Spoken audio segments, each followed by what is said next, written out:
മഴ കുറഞ്ഞതിൻ്റെ ഒരു ആശ്വാസത്തിലാണ് കോട്ടയം. മലയോര മേഖലയിൽ ഇന്നലെ രാത്രി മഴയുണ്ടായിരുന്നുവെങ്കിലും ശക്തി കുറവായിരുന്നു. അതേസമയം ജില്ലയുടെ പടിഞ്ഞാറൻ മേഖലയിൽ ജലനിരപ്പ് വീണ്ടും ഉയർന്നു. തുടർച്ചയായി 3-ാം ദിവസവും വെള്ളത്തിലാണ് കോട്ടയം താലൂക്കിലെ ബഹുഭൂരിഭാഗം പ്രദേശങ്ങളും.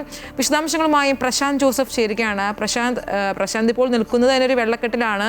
ഇന്നലെ നമ്മൾ കണ്ടതാണ് പ്രശാന്ത് റിപ്പോർട്ട് ചെയ്യുമ്പോൾ ഭൂരിഭാഗം പ്രദേശങ്ങളും വെള്ളത്തിനടിയിലായിരുന്നു. ഇപ്പോഴും സ്ഥിതി വ്യത്യസ്തമൊന്നുമല്ല.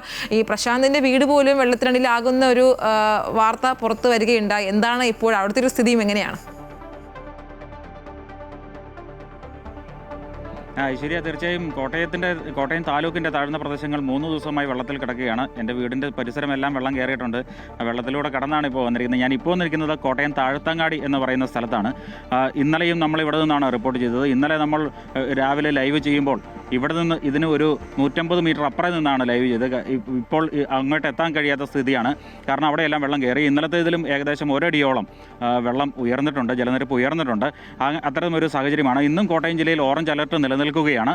അതേസമയം കോട്ടയം ജില്ലയുടെ കിഴക്കൻ മേഖലയിൽ ഇന്നലെ രാത്രിയിൽ വലിയ ശക്തിയായ മഴ ഉണ്ടായില്ല. അർദ്ധരാത്രിക്ക് ശേഷം മഴയുടെ ശക്തി കുറഞ്ഞിരുന്നു. തുടർച്ചയായ മഴ രാത്രി മുഴുവൻ നിലനിൽക്കുന്ന ഒരു സാഹചര്യം ഉണ്ടായിരുന്നെങ്കിൽ ഇന്നും പാലായിലൊക്കെ ജലനിരപ്പ് ഉയർന്നു തന്നെ നിൽക്കുന്ന സാഹചര്യം ഉണ്ടാകുമായിരുന്നു. എന്നാൽ മഴ കുറഞ്ഞതോടെ പാലായിൽ ജലനിരപ്പ് താഴ്ന്നിട്ടുണ്ട്.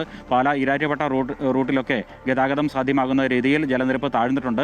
അത് വലിയ ആശ്വാസം തന്നെയാണ്. അതേസമയം ഈ പടിഞ്ഞാറൻ മേഖലയിൽ ജലനിരപ്പ് വീണ്ടും ഉയരുന്ന ഒരു സാഹചര്യം തന്നെയാണ് ഇപ്പോഴും നമുക്ക് കാണാൻ കഴിഞ്ഞിട്ടുള്ളത്. എന്നാൽ വരും മണിക്കൂറുകളിൽ ജലനിരപ്പ് താഴുമെന്ന് കരുതാം, മഴ മാറി നിൽക്കുകയാണെങ്കിൽ മാത്രം.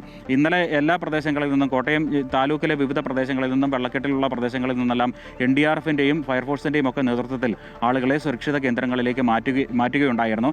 എന്നാൽ ഇന്ന് രാവിലെ പലരും ഈ ദുരിതാശ്വാസ ക്യാമ്പുകളിൽ നിന്നും ആളുകളൊക്കെ വീടുകളിലേക്കൊക്കെ എത്തി എന്താണ് സ്ഥിതിഗതികൾ എന്ന് നിരീക്ഷിക്കുന്നതിന് വേണ്ടി പോകുന്ന ഒരു സാഹചര്യമുണ്ട്.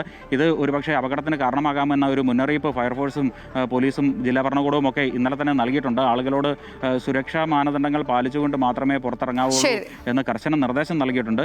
എന്നാൽ ആളുകൾക്ക് തങ്ങളുടെ സ്വത്ത് വിവരങ്ങളുടെ ഒരു സ്ഥിതി അറിയുന്നതിന് വേണ്ടി പോകുന്ന സാഹചര്യമുണ്ട്. ഏതായാലും കോട്ടയം ജില്ലയിൽ ഇന്ന് രാവിലെ വന്നിരിക്കുന്ന കണക്കുകൾ പ്രകാരം 114 ദുരിതാശ്വാസ ക്യാമ്പുകൾ പ്രവർത്തിക്കുന്നുണ്ട്. ഇതിൽ 3714 ആളുകൾ കഴിയുന്നുണ്ട്. ആകെ 1288 കുടുംബങ്ങളിലെ ആളുകളാണുള്ളത്. ഏതായാലും ആശങ്ക ഇപ്പോഴും ഒഴിയുകയാണ്. ഏതായാലും ഒരു 3-4 ദിവസം കൂടി ഈ കോട്ടയം താലൂക്കിൽ അടക്കമുള്ള പ്രദേശങ്ങളിൽ, താഴ്ന്ന പ്രദേശങ്ങളിൽ വെള്ളക്കെട്ട് നിലനിൽക്കും എന്ന് തന്നെയാണ് കരുതുന്നത്.